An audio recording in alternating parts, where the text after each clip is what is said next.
Welcome to Scary Stories. A collection of short, real Dogman and werewolf sightings and encounters in 2023. Story number 1. Dogman in the Selin's Grove Woods. Dear Scary Stories NYC. Selin's Grove, PA is the tiny town I grew up in and around, and it's where I saw my one and only cryptid that I've ever seen in my entire life, which was a Dogman, in case you aren't patient enough to wait till I get to that part. It's important that you understand where Selin's Grove is placed on the globe for this story to make sense. It's right on the Susquehanna River, which runs north-south in that region, and it's just to the east and north of a chain of mountains that extends down into West Virginia. That mountain chain has been a place where people have experienced more strange phenomena and seen more impossible monsters than any other place I'm aware of. Maybe Skinwalker Ranch out west is another place with a reputation like this place. To get to those mountains, you need to head west from Selin's Grove, and there are two main highways that will allow you to do that. Route 35 and Route 522, see? And in between those two roads is this big, unnamed forest area. Unnamed as far as I know, anyway. I'm not sure if it's government-owned or private or what it is, but in my opinion, there are a number of kinds of cryptids living inside those woods. If they don't live there, then there must be a portal in those woods or something, like an interdimensional bus depot. I used to have a group of friends who would sneak off to those woods, and they all told me at least one story each about seeing weird things in there. Usually it was Bigfoot, and he was the one I most wanted to see. One of my friends said they saw a pterodactyl at dusk, and when it got darker out, the pterodactyl started glowing, like his wings sort of glowed in the dark. That was the weirdest story I ever heard, but the guy insisted he wasn't BSing us. He sure seemed to be serious about his giant glow-in-the-dark dino bird. It is sort of a weird thing to try and make up, I guess, so maybe you really did see it. What I saw was pretty weird too, but it was a creature that Pennsylvania has sort of become known for. I saw the Pennsylvania Dogman, and I saw it in the woods to the west of Selin's Grove. But it wasn't just like a Dr. Meldrum animal sighting. It was an entire supernatural type experience. Okay, this next part is going to make some people angry. I've been telling this story all year, and people always get angry about this next part. Me and my friend Aubrey were playing with a Ouija board, and we asked to talk to a cryptid. I understand now that this was a stupid thing to do because I've been lectured and lectured about it. But at the time, I just thought it was sort of like the internet, only psychic. I wanted a cryptid experience, so I tried to sort of go online and order one for delivery, you might say. It didn't seem like such a big deal to me. I mean, Ouija boards are made by Parker Brothers, not by a weapons manufacturer. How was I supposed to know that something might go wrong? I mean, you don't even have to plug that thing in. So I didn't really expect it to be able to do anything. But it started to spell out words phonetically, usually misspelling stuff. We were getting a message from it about trees and nature, but we weren't really understanding it. When Aubrey started to ask it yes or no questions, it started to make more sense. Questions like, "Are you a ghost?" To which it replied, "No." "Are you alive?" It said yes. "Are you human?" "No." We asked if it wasn't human, then what was it? And it started to fly around the board choosing random letters that didn't spell anything out. I wanted to see a Sasquatch, and I had heard they were psychic, so I asked if it was a Bigfoot. It said no, but only after a bit of a pause. Aubrey asked if he was a Dogman and laughed as he said it, but the planchette went directly to yes, and I mean directly. It did not pass go, and it did not collect $200. We made plans with the Dogman to meet by the hanging tree, which is what we call a bent tree in those woods. I don't know if anyone was ever really hung there, but it looks spooky, so we call it that. The two of us were excited as we showed up, but once I was there, I have to admit that I wanted to go back to Aubrey's home. It seemed like a better idea in my head than it seemed in reality to go to this place, if you know what I mean. And then we heard the woods crackling, and we heard branches parting. And then out of those woods walked this big, nasty-looking Dogman. A killer, if ever there was one. It had more muscle than 3 professional wrestlers, and its eyes looked like they were on fire. Its ears stood up like you would expect, but it walked like a man. Not a human man, though. Some kind of hellish, cursed, unholy man. It opened its mouth as if it were going to say something, but this raspy sound came out instead. And I lost it. I screamed like a little girl when I am a 20-year-old guy. And Aubrey started running away as soon as I started screaming. When I saw him leaving, I ran twice as fast away from there. I know I was the one who had arranged this meeting, but I guess I hadn't really thought it through.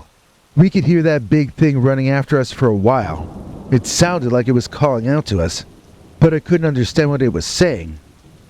Of course, I was running as hard as I could, and I was not stopping to listen. We got away and we thought that was the end of it, but Aubrey says the thing shows up outside his window at night, and it says things to him that sound like gibberish. It has this expression on its face, like it's telling him something important, but it never makes any sense. And then it runs away. Aubrey blames me for the fact that he's bothered by the creepy supernatural Dogman. But I can't be held responsible for the Dogman in the Selin's Grove Woods. Story 2, Gas Station in Lock Haven.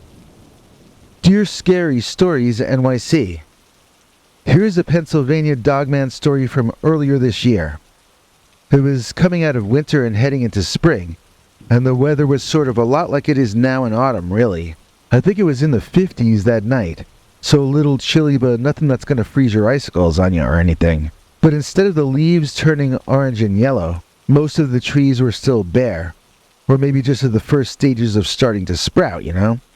I was driving up north toward the Bucktail State Park Natural Area and State Game Lands 89, but I was still in civilization when this happened. I was at the intersection of Susquehanna and Hill, where there's this little gas station. Everything else around there is private homes, and off in the distance you can see the Pennsylvania hills. Those are the hills of mystery, I'm telling you. So it was dark out, and I'd filled up my car and got inside the office to pay. Then I got the bathroom key and walked around the back to take a whiz. When I walked into that bathroom, it smelled even worse than you would expect a gas station bathroom to smell. I felt like retching, but I really had to pee. So I took a few steps into this dark, smelly hellhole of a public restroom, looking for the urinals. Before seeing those, though, I saw the Dogman. It looked like some kind of avenging satanic angel or something. It was standing there perfectly still, as though it had been waiting for me for 1,000,000 years. It almost looked like a statue, but statues don't smell that horrible. And then the thing tilted its hideous head up, slightly. And our eyes met. Its eyes looked like they were from hell itself, and I don't see why they might not have been. I screamed like a cat being gutted, and I felt the warm yet cold sensation running down my leg. Well, it didn't seem like I needed to use the men's room anymore, did it? No, it didn't. So I ran. I ran back to the car, and I could hear that monster coming out after me. I ran straight to my car, jumped in, and locked all the doors before I even looked back. I saw the Beastman standing silhouetted against this pale red or maybe pink house, and then it walked off behind the gas station. I waited a minute. Then I drove out to Susquehanna and down just a little ways so I could look down where I saw the monster walking. It looked to me like he was drinking water from a swimming pool. So I fished around looking for where I'd left my phone on the other seat. By the time I grabbed it, the Dogman had gone away though. I doubt I would have been able to get a clear photo in the dark anyway. Not from inside my car at least. And you couldn't have paid me to go back out there on that night. I still stop at that place to get gas from time to time. But I will never again bother the Dogman as he's doing his duty inside the gas station in Lock Haven. And story number 3. The Hound of Hempfield. Dear Scary Stories NYC, not too far to the east and south of Pittsburgh is a creepy little forest between little towns with names like Adamsburg and Fort Allen. It's an area called Hempfield Township, a place named for hemp, which is also known as cannabis. It was once the most important crop when we were still colonies, but not because of the smoking stuff, because rope and blue jeans and canvas for sails was made from that. In fact, the word canvas derives from the word cannabis, believe it or not. So I figured that must have been a big hemp farm at one time in the past, when it was first settled and named. And now it's a forest of the most enchanted sort. And I mean that in both a good way, in that it's charming and beautiful, and in the bad way, in that it's scary and confusing when it wants to be. It was in that little woodland that I saw and got chased by something that I am pretty convinced must have been a Pennsylvania Dogman. If it wasn't some kind of a werewolf, then it must have been Cocaine Bear, because it was thin, it was wiry, and it was faster on 2 legs than any bear has a legal right to be. It was a couple of days after I had been fired from my full-time job in early summer. I had spent a day or 2 looking for another job. Then this was the day I was so frustrated that I went and took a walk in the woods. I was hoping for some peace and quiet, so I could put my head back together like Humpty Dumpty. What I got was not peace and quiet. What I got was a big monster trying to kill and eat me. Sometimes people say they sense that they're being watched, or being chased, before they finally see the Dogman. But I had no idea the thing was there until it jumped out of the bushes at me. I thought it was a chimpanzee at first, but obviously it was not. I never thought it was a Sasquatch. It wasn't as large as I would have expected one of those to be. That's not to say it was small. It was over 6 feet, because that's my height, and this was a bit taller than I am. This dog-headed monster seemed to delight in terrifying me. It screeched, and it bluff-charged me over and over again. It seemed to think all of this was funny. I thought it acted more like an ape than a dog, but in either case, it was a bully, and it was rude. I think he planned on eating me, but he was going to tire me out first. I didn't like this creature in the slightest.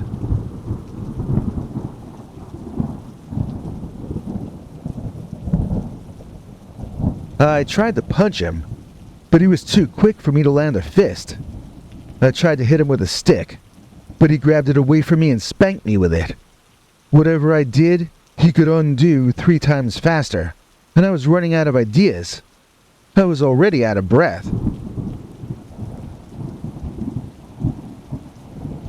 The Dogman started chasing me out of the woods, and I was having a harder and harder time keeping ahead of him. I was crying and blubbering when I suddenly wandered out of the woods and walked face first into a cop. The Dogman wisely remained in the woods somewhere behind, while the offended officer wiped my bodily fluids off of himself and took me in for questioning. Basically, I was being arrested for annoying the officer, but I was fine with that, because it sure beat the alternative. I wouldn't have even minded if I got locked up overnight on that night. It didn't come to that. But I did get taken downtown and bellowed at for a while. The arresting officer felt I was acting suspicious, but I was so grateful to be inside and safe. They eventually gave up on me and let me go. And that's my personal story about how I got chased by the Hound of Hempfield.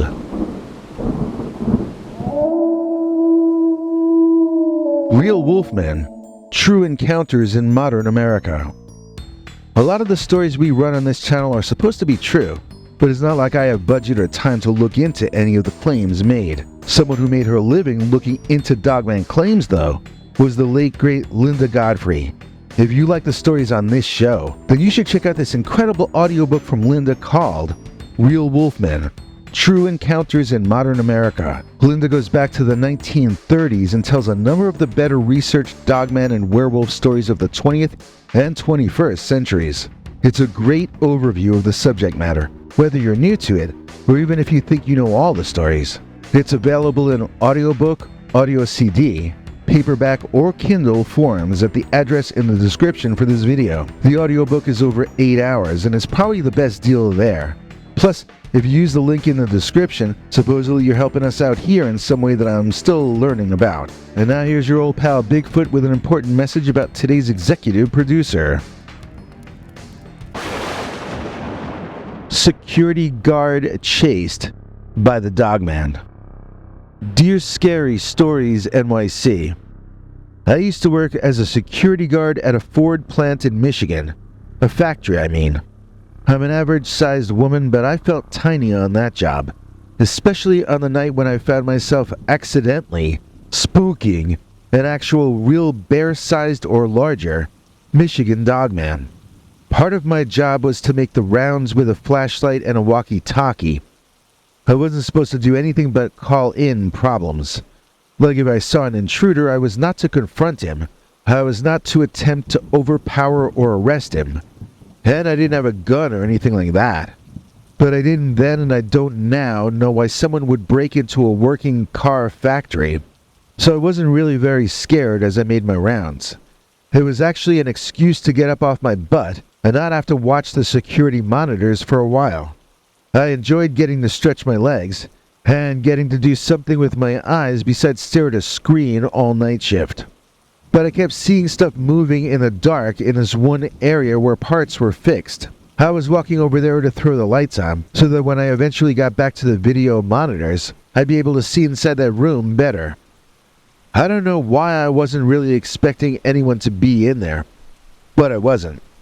I figured it was the video glitching out when I thought I saw movement in the dark. It was quite surprising when I walked in that room, turned the light on, and found myself staring at the belly of a hairy monster of some sort. And then I looked up and saw the head of this thing.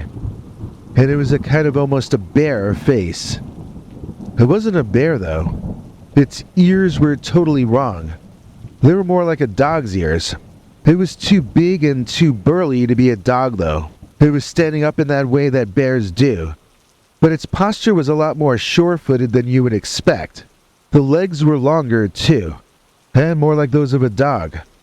A dog that was into bodybuilding, but still essentially dog-like legs, if you know what I mean. But these hind legs were supporting the entire weight of the monster, and they didn't seem to be buckling or having any trouble. In fact, it seemed quite sure of itself, and very used to being up like that. At first, it didn't look like a four-footed animal at all. At first. When I shone my flashlight into the thing's face, it freaked out. Somehow it seemed to get even taller, and its arms flew up in front of the monster face. It looked like his bones would have to be as thick as tree trunks, and they looked strong enough to punch through concrete walls. It was like something out of an old Hollywood movie. It wasn't like something you would see in real life. So of course now I think that what I saw was the Michigan Dogman. But that night, I was not understanding what was happening. I had heard of the Dogman, but sort of only vaguely, and I don't think I really believed that it was for real. I mean, I had been told those were old lumberjack stories. Have you ever heard old lumberjack stories? They can get extremely silly. Like, one of the monsters that the lumberjacks made up is this creature with short legs on one side and long legs on the other. It only walks on the sides of hills, you see. Those are the kinds of stories that the lumberjacks used to tell in the old days. And the Dogman was actually one of the monsters that the lumberjacks would tell tales about. So I assumed it was probably about as real as the Hodag, or even less real, since there are at least a lot of Hodag statues in Michigan, especially in Rhinelander.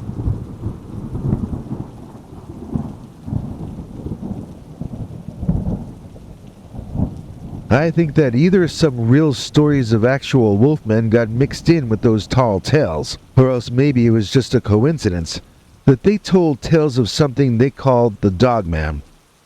Maybe they were joking around, but creatures like what I saw are real anyway. Maybe they just resemble the old tales of the Dogman. Maybe that's just a coincidence. Some of the lumberjacks in those days were of French origin, and they often told tales of werewolves, which they call loup-garou. I'm speaking of the French-Canadian loggers and trappers up in this region back in the day. Some of them later moved south, where the term loup-garou got corrupted into the term rougarou down in the Louisiana swamps. In either case, they are describing a humanoid monster wolf. The legends say that these are not mere animals, though, but wizards and sorcerers who are able to transform themselves into these beasts and perform feats that humans would not be able to perform. Obviously, I don't know if those aspects of the legends are true. It could be that some guys saw a creature like this one that I saw, and they sort of extrapolated from there. Maybe they made up the stories of the sorcerers to explain how these animals were able to stand up and walk like we do. Or maybe they knew for a fact what they were talking about. Maybe they had even seen a transformation. Me? I saw a monster beast, and I saw its glowing inhuman eyes. When it stood, it was far taller than any man I'm aware of, and it was far bulkier too. It didn't look to me as though it had ever been a human being. It looked like it was an animal that happened to be built to stand in a way similar to human beings. If that creature really was a werewolf, then a werewolf transformation would be more like Bruce Banner changing into the Hulk in the movies than Lon Chaney changing into the Wolfman. It would mean the person in question would have to become much, much larger in every way. It would mean him growing longer bones. It would mean him growing extra muscle. Where would all that mass come from? And then where would it go to when he or she transformed back? It makes my brain tickle trying to wrap my mind around it. Maybe I'm just not smart enough to understand how werewolf transformations could actually happen. To me, it seems more likely that what I encountered was an animal, but it was also a person in a kind of a way. I would explain that better if I could, but I'm not sure how else to put it. Like, I wouldn't say it was super intelligent, or smarter than an animal could or should be, but at the same time, there was this presence there that made me think of him as a person, and not a bear or a dog. Maybe I mean that it seemed to be consciously aware? I'm not even sure what that means or what I'm trying to say. It wasn't like I was looking at a dog. That's what I mean. It was like I was looking at a person who happened to be a giant bear-sized, upright walking, muscle-bound, hulking, furry dogman. But that doesn't mean I got all warm and fuzzy and invited him to evening tea. This was some kind of a person, yes, but it was a giant person. It was a wild person. It was caught where it wasn't supposed to be, and it looked like it was about to freak the F out.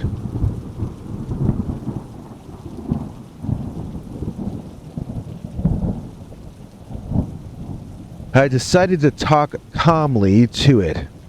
I thought I would talk to it the way I used to talk to my own dog Sparkly when I was a kid. Sparkly used to get spooked by fireworks. Also backfiring cars, cars with bad mufflers, kids with baseball cards in their bicycle wheels, other dogs, car horns, lightning. Sparkly was spooked by nearly anything that ever happened, to be honest. So I had to calm him down a lot. I started talking like that to this giant dog, holding my empty palms open toward him to show that I meant no harm.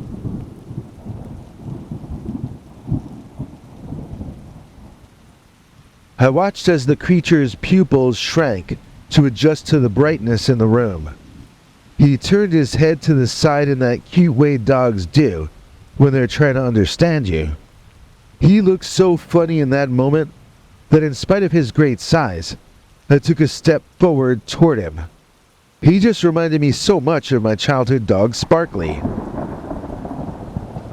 But that dogman did not like me thinking that I could get more comfortable with him, and he let me know that quickly. His eyes lit up almost red, and his teeth locked into a huge grimace, bigger than my head. He leaned forward and he bellowed at me. It was like being barked at by a bulldog using stadium-sized speakers. His shouting felt like a punch in the chest, and I took a few quick steps backward to try to apologize for having approached him that way. I saw my hands shaking uncontrollably in front of me, and that caused me to realize just how completely scared I had become. That realization made me feel even more frightened than before, and I found it hard to even stand up. I started to sort of stagger out of the room, feeling lightheaded, as though I were gonna faint.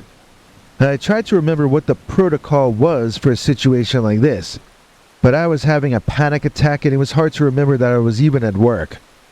I think I might have fainted dead away if that dogman hadn't scared the crap out of me in that next instant. He dropped down to all fours. No, he slammed it down to all fours behind me as if to say, "You don't get to just walk away after you got me so pissed off, woman." And then suddenly, I didn't feel like I was gonna faint any longer. Suddenly I had more adrenaline pumping through my veins than I could have ever imagined. That dogman didn't want me walking away from him? Fine. I would run away from him instead then. And so I ran. At first randomly, but as my wits came back to me, I tried to run in a general course back to the control room. I not only wanted to get myself to safety, but I wanted to see what this creature looked like on the security cameras. Almost immediately, the beast rounded a corner and was hot on my heels. I was about to be grabbed when I slid down the banister of a staircase on my ass, like how little kids do it. The dogman seemed to be slowed down by the stairs. They were an obstacle to the huge beast, while they had sped up my escape. This caused my survival-oriented instincts to click into place, and I realized that he had the advantage in terms of speed and strength, but I had the advantage in an environment like this, in that I was the smaller one, and I could fit in some places that would be harder for the dogman to pass through.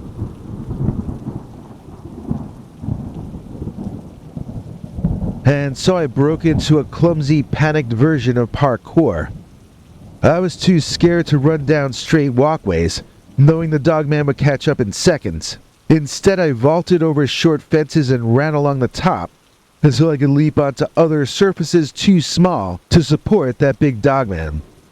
I managed to get up to a ledge about 20 feet up in the air, confident that the dogman could not follow. He chose to try anyway, and the entire walkway I was on began to collapse under the extreme weight and the pressure of his aggressive landing on it behind me. I ducked into a doorway as the dogman and the walkway collapsed beneath and behind me. Then I did a broken field run into the control room, where the other security guard was literally napping. I called the cops to tell them we had a large animal intruder, as I knew was the protocol. The other security guard began rewinding the video to look for what I had been describing to him. We found footage of me turning the light on in that room. We could see me on the footage, but not the dogman at all. He seemed to be just off camera. When I started to run away, you could see me doing my spastic parkour, falling on my face twice, but I couldn't see the Dogman following me. The footage of the outside walkway that collapsed is unclear, as a cloud of smoke erupts almost as soon as the structure begins to collapse. Neither of us could clearly see what caused that collapse in the video. You'd never see the Dogman land on the walkway. I remember seeing that happen, and then the walkway collapsed. In the video, the walkway collapses in a cloud of dust, but it's never clear why or how. I honestly couldn't tell if it was just bad angles on every single camera, or if the beast simply did not show up on video. I think it was a story of incredibly bad luck, but to never have even one of the cameras catch even one frame of the beast man seems like the most unlikely coincidence in all of world history. I guess it is possible that the cameras all missed photographing the animals somehow, but it just doesn't seem likely to me. I don't have an explanation for what happened if you want complete honesty. So I was called in and questioned about what happened, but they weren't too harsh with me, considering the incredibly strange situation. One guy even took me aside and started to tell me that he'd seen some strange things happen in that factory, and I pretty much just cut him off right there.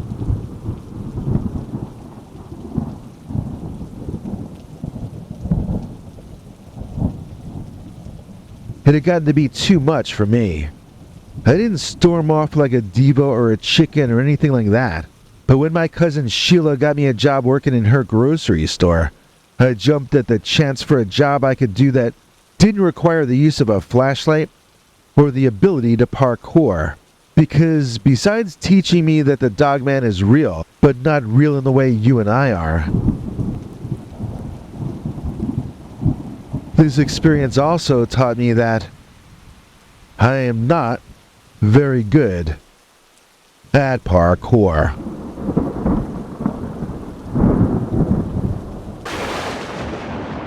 Either a Dogman or a werewolf chased me down the 12-mile road. Dear Scary Stories NYC, I've got a pretty crazy Dogman story for you that happened in the middle of the day. I don't want to say it happened in broad daylight, because it was a really dark and warm, overcast late summer day when it happened. I sometimes wonder if it could have been a werewolf, because I don't see how a wild man-sized Dogman could survive in that area. It's pretty suburban immediately around there, and then Detroit is 25 minutes away. Not exactly the middle of the wilderness. I grew up in Queens and Long Island in New York, and my teenage boyfriend was this guy named Frank. I loved him and he loved me, but my parents said Frank was a bum and they wouldn't let me see him anymore.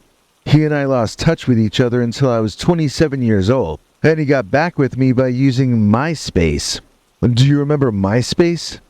Me neither, but that was how Frank found me, and we got to talking online. He claimed he had hit it big and wanted to pay for me to come visit him out in Michigan, where he now owned his chain of 3 retail stores. My parents told me it was a trap and advised me not to go out there, but I went out anyway, and I admit my expectations were low. He told me he was living in a town with his name, Franklin, Michigan, and I figured it was going to be some dump. Well, Franklin, Michigan is no dump. In fact, I'd even go so far as to call the place sort of hoity-toity. I've been living here in Franklin with my once-and-future boyfriend, Franklin, and it's fancier than any place in Queens, I'll say that much. So I've been listening to a few different YouTube channels that talk about dogmen or whatever these things are. And it seems like most of the stories happen when people are camping or hiking or climbing mountains. My story starts when I was picking up feminine hygiene products at the Walgreens at Western Highway Route 10 and West 12 Mile Road, just south of Franklin. You know, I once heard a podcast where some guy was talking about Alice in Wonderland or something. This felt like Alice in Wonderland, even though it was in the Walgreens parking lot. It was like the strangest thing possible happening in the most normal and boring place possible. Like, I always thought that as long as I stayed on concrete, I wouldn't have to worry about monsters giving me the bluff charge. But I was completely wrong about that. So what happened was that I was leaving Walgreens with the stuff I came there to get, and I made a right to walk toward the back of the lot. I had parked my car by some trees in the back. I used to like to park out of the way because my dad told me I'd be less likely to get dinged by other drivers who were bad at parking. That was fine for Queens, but you'll see why I now prefer to park under bright lights and away from dark clusters of trees, even in the middle of the day. As I walked toward my car, I was gonna do the beep thing to open the doors, but something told me to leave that car locked up for the moment. I have myself a look around before making my next move. And whatever intuition that was, turned out to be correct, as a dark, shadowy figure suddenly rose up from the opposite side of my car. This was something bigger than a man, and my first thought was that a bear was waiting for me.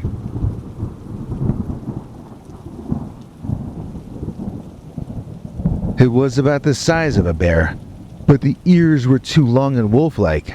It started snarling at me in this way that didn't really sound exactly like a dog, but did not exactly sound not like a dog either.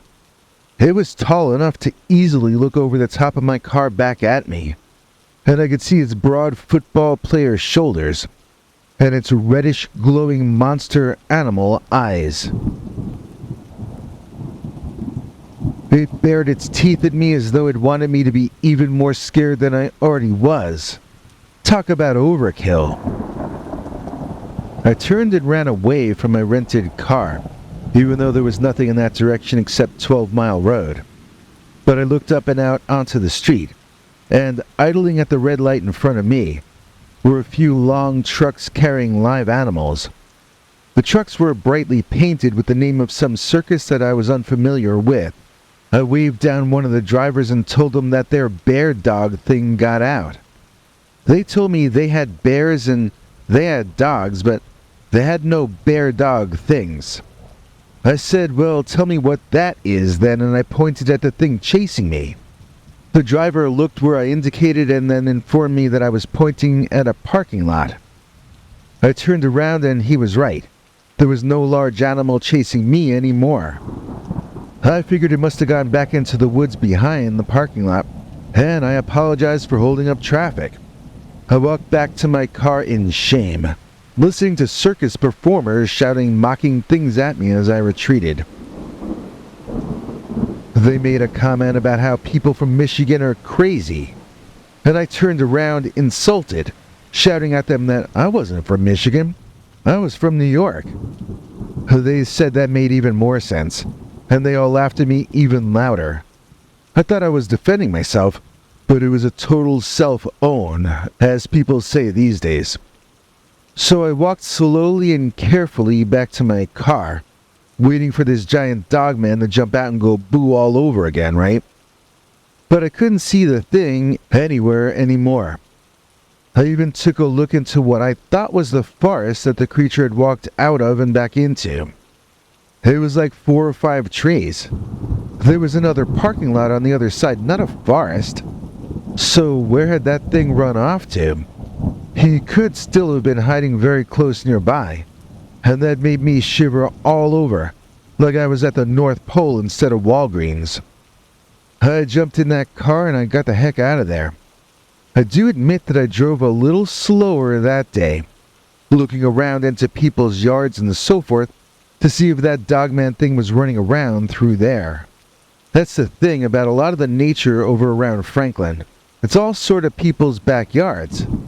I didn't know this at the time, but when I look at Google Maps now, I see that about 3 miles south of that Walgreens is the Carpenter Lake Nature Preserve. It might be a place for a predator to visit, I guess. But if you notice, there are houses to the east and the west of it, so it's really located in people's backyards. All of the nature around this region seems to be basically backyards. So could a bear-sized dog really exist in this area unnoticed? Honestly, it seems unlikely to me. Now, if werewolves are real, that might explain where a creature like that might live. It might live inside the body of one of our neighbors. But of course, that explanation doesn't explain how werewolves could be real, and I can't answer that question. The only other two answers I can think of are that I hallucinated it, or I had some kind of vision, you know? Like, maybe I saw something from another reality. Maybe I saw something from another time. Or another timeline. Wait, that's more than two ideas there. And what are hallucinations anyway? If a schizophrenic says he's seeing demons, and you give him medication to turn off the part of the brain seeing those demons, does that mean the demons have actually gone away? Or does it just mean that you can't see them anymore? So what if I just sort of went tempo schizo, and I saw a demon in that Walgreens parking lot? Demons are supposed to have glowing eyes. What if the Dogman is some kind of a furry demon? Would that explain some of the sightings? Or is that just a dumb idea? I don't know, it wouldn't take too much convincing to make me call the thing demonic. Those eyes to me look like something born out of hell, that's for sure. Because I don't know what it was, but either a Dogman or a werewolf chased me down to 12 Mile Road.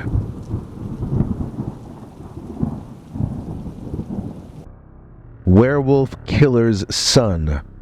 True Werewolf Hunter Stories and Narratives. Dear Scary Stories NYC, I am a werewolf hunter, as my father was before me. I don't think I will ever have a chance to father my own child, as I live off the land and I keep to myself. I find it's easier to think like a werewolf if you keep other voices out of your head.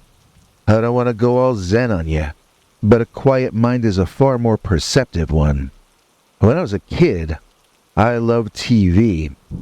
We didn't have YouTube yet, but I loved to have the radio on along with the television and some music playing on the record player too. I'm very much the opposite of that now, but none of this was really my own choice. I live a life that was thrust upon me, you might say. I didn't invent this business. I inherited it from my father. He never meant to become a werewolf hunter and killer when he set out in life. Not at all. My father worked in finance and money. He was an accountant, and everyone around him was very, very, very, very, very rich. A lot of their wealth came from the fact that my father was good at his job. He was also very honest. At first. By the time I came into the picture, Dad had begun to turn sour on his life among the movers and shakers. He abandoned his own principles of honesty and began to skim bits of money off the top and hide it in secret bank accounts or hidden investments. He also moved us to a weird old house that was too big for our family, which baffled my mother. I didn't really like the new place either. It would echo when you spoke, and it was hard to get a room to stay warm in there. Actually, it still is, but that's another story. My point is that Dad became weird and secretive. He was always warm to me and Mom, God rest her soul. I never found out how Mom passed, but I have suspected for generations that it had something to do with these werewolves. I was only 7 at the time that it happened, and Dad had her immediately cremated. In my memory, it was right after her death that Dad began to seriously focus on taking werewolves out, and within a few years, he pulled me into what I now sarcastically refer to as my family business. I was only 13 or 14 when I first served as his home contact, when he went out on his missions to remove werewolves from the surface of the planet.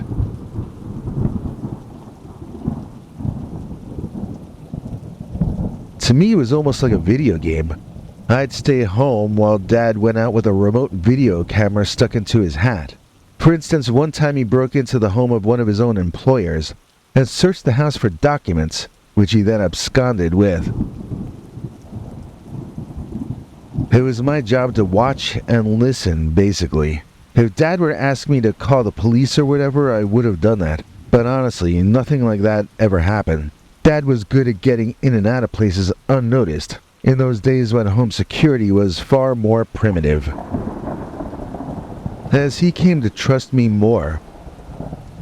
Dad showed me some of the reasons he bought this out-of-the-way decrepit old mansion that nobody else wanted out in the woods. Some of the details about this place I have to keep secret even now, but it won't hurt anything to admit that the place is riddled with secret passageways and hidden rooms and tunnels. I thought Dad had showed them all to me, but I discovered the blueprints of the house after his passing, and the system of tunnels built into this home and the grounds all around is far more complex than I could have initially guessed. It does seem as though they were running booze through here during Prohibition, but the tunnels and chambers are far older than the 20s or 30s, so I still wonder as to what their original purpose was.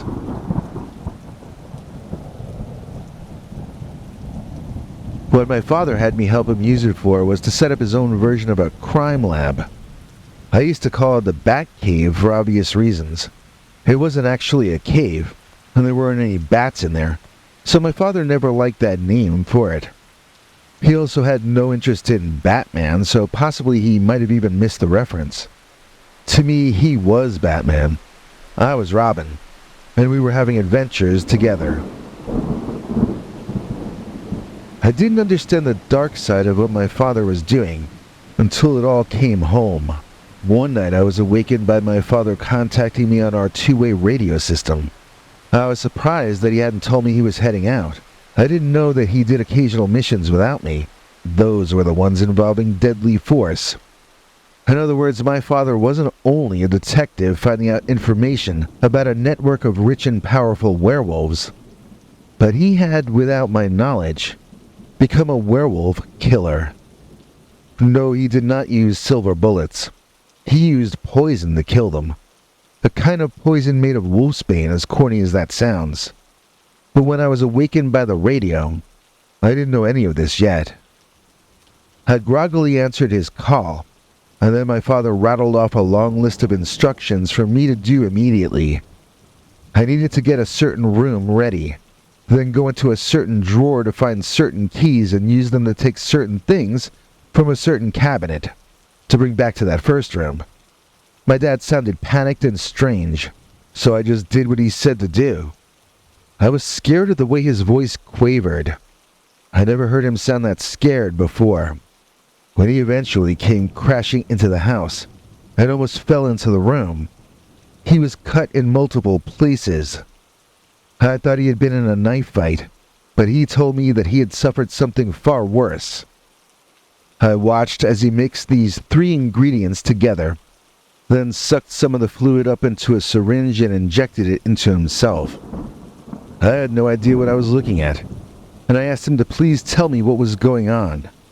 Dad snapped at me, almost growling in a deeper voice than I'd ever heard him speak in, and he reminded me harshly that I was just a teenager, and I was not to order him around.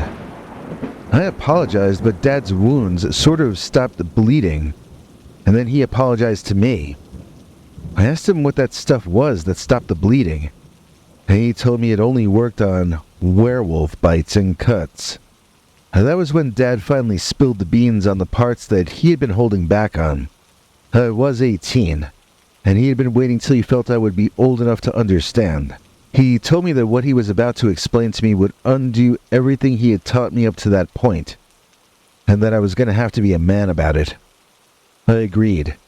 And then Dad told me that under normal circumstances, it is wrong to lie, wrong to steal, wrong to murder. But if one is doing these things in self-defense, then it would be wrong not to do them. Because self-preservation is everyone's #1 responsibility. That was kind of heavy for me to swallow, and I sat there and I thought about it for a while. While I did, he unraveled a long history of corruption within the industry he worked in. These were not corrupt men, though. These were corrupt animals. They were werewolves, and they were not only motivated by profit, but also by the idea of destroying freedom, democracy, even logical, coherent thought itself. These monsters had a 50-year plan, a 100-year plan, and so on. They had plotted out how to make the planet a worse place to live in every year, to undo the entirety of human evolution and civilization, and to institute a society of masters and slaves with no middle class or social mobility ever being possible ever again. I looked at Dad like he had 3 heads. I asked him why the hell anyone would even want to create such a world. Then it was his turn to look at me like I was crazy. These aren't people, he reminded me. These are dogs. These are werewolves. Dogs only understand who is on top and who is on bottom. Dogs don't understand freedom, and the only social mobility in their world is gained through bloodshed. I shuddered because it reminded me of the evil Captain Kirk universe on Star Trek. Only these people wanted to make that real for all of us. I mean, not people, these rich animals wanted to make that come true for us all. I started to wonder how crazy my dad was. Had I helped him kill people?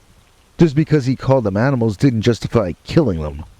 And I was starting to get the vibe that his belief in werewolves had actually driven him to take the lives of some people at his job.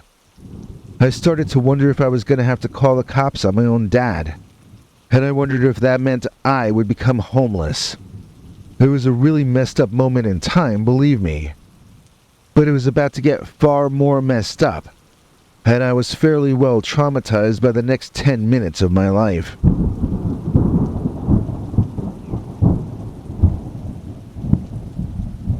Interrupting my dad mid-sentence, a huge fur-covered muscle man with a kind of a dog-like head burst into the house, through the glass doors behind my dad, and dragged him out of the room we were in.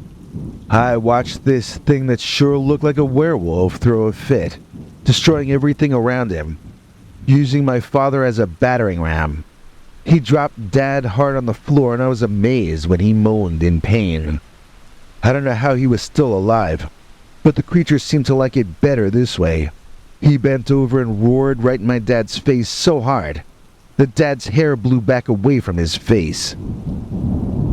Then, having finished what he set out to do, the huge dogman or werewolf crashed out the same way he had crashed in. I was on the phone to 911 before the creature was even outside, but Dad called me over and told me it was too late. He had me write down some numbers and details and an address, and he was in the middle of a sentence when he finished speaking forever.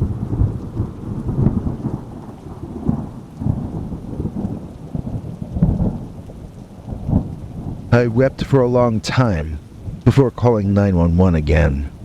So there was a lawyer and there was my girlfriend, and they kinda stood me up and tied my shoelaces and brought me around from place to place that I needed to go for months after that. I had very little to say to anyone about anything for a long time, and I have big empty spots in my memory about that period.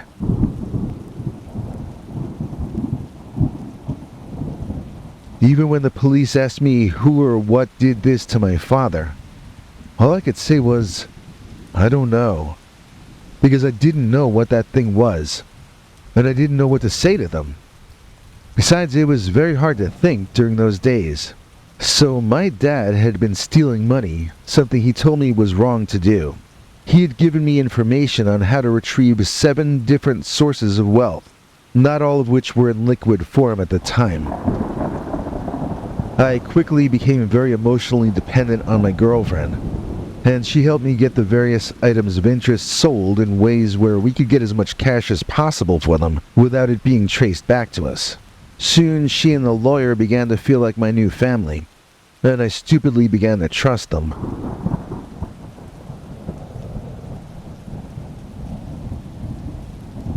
It was a few years of me getting slightly less zombified each day before things started to really go bad. My girlfriend dumped me abruptly one day without telling me beforehand that we had any problems at all. It took some time and digging to find out who she had left me for, and it was quite surprising to find out that he was a man my father's age. Even more digging turned up information indicating that wasn't the only thing that he had in common with my father. It was during this period of my life when I morphed from a brain-dead zombie to a detective. I burned up with curiosity about what was going on that was wrecking my life from the inside out. That man my girlfriend dropped me for. Let's call him Captain Industry to keep it anonymous. Well, he used to be one of my father's bosses.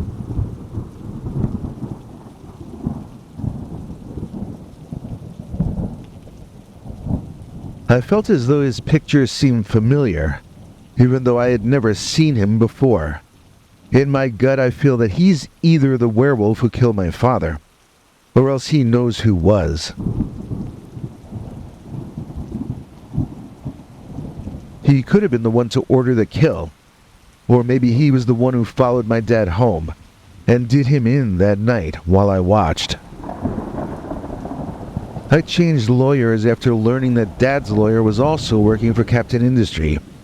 I was cut off at every angle, and I realized that I now understood why my father felt so strongly about standing up against these people. I felt like I had no choice left but to actually try to become the Batman that I used to see my father as.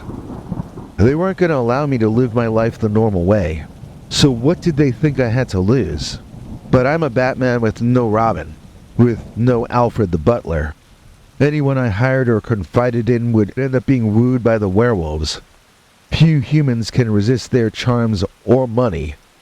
Those that can get broken in two like my father. So I use different tactics than my dad. I don't use poison. I use a bow with silver-tipped arrows in my quiver. I don't break into people's homes. I wait for them outside, in the forest, on neutral ground. I don't kill werewolves just because they're werewolves. My prey are the ones who I have seen take lives. Human justice will never be meted out to these creatures unless I do it, or some other werewolf hunter. What I am doing is filling a void in nature. I restore a bit of equilibrium to the world. I give the human race some small victories here and there, to go with the crushing losses we face constantly, at the hands, or claws, of this class of well-dressed animals. But I feel that people like me are just stalling the inevitable. I could be wrong. Maybe if a few of us push back, maybe the werewolves will give way to a new generation. Maybe that next generation will be less evil than this one. I don't see how they could be more evil. Do you?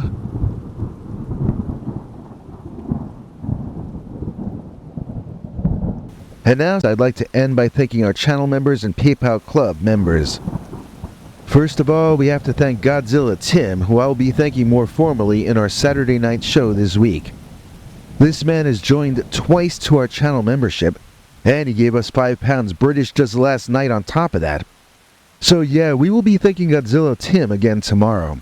We also want to thank Kathy Barrickman, of course, as we always do. That having been said, we love all of our channel members, and we are only still online because of the support of each and every one of you guys. I'm going to read out these randomly as they come up.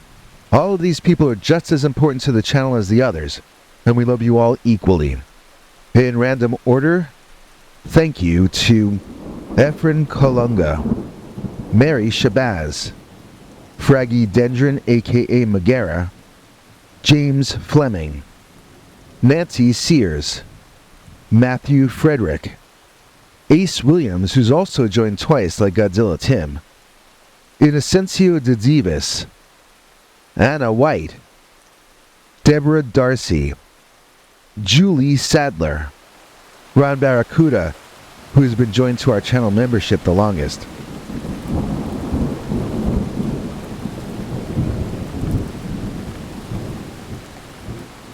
Blue Cruz, Super Spark, Victor O, Helena 66, Esteban P, Angie K, Roy Faulkner, Stel Cordova, Michelle Rich, Adam Friday, Hagridella, Jim Mooney, Deborah Areola, Scott Fuller, Chris Nihis, Stacy Miller, Tiffany Walsh, Melissa Kutch, John Smith, Dave Rabbit, Victor Collado, Fuzzy Lou, The Ender Werewolf, The Zoomancer, Michael A. Bell, Linda Hagler, Sarah Jones, James Tucker, Nicholas Carroll, Todd Graves, Mr. Spinks, Patricia Taggart, Franco Albi. What was that with 3 question marks? Valerie Gomez, aka Nicole Gomez. Long Island Bigfoot, who just signed up for 7 months of memberships.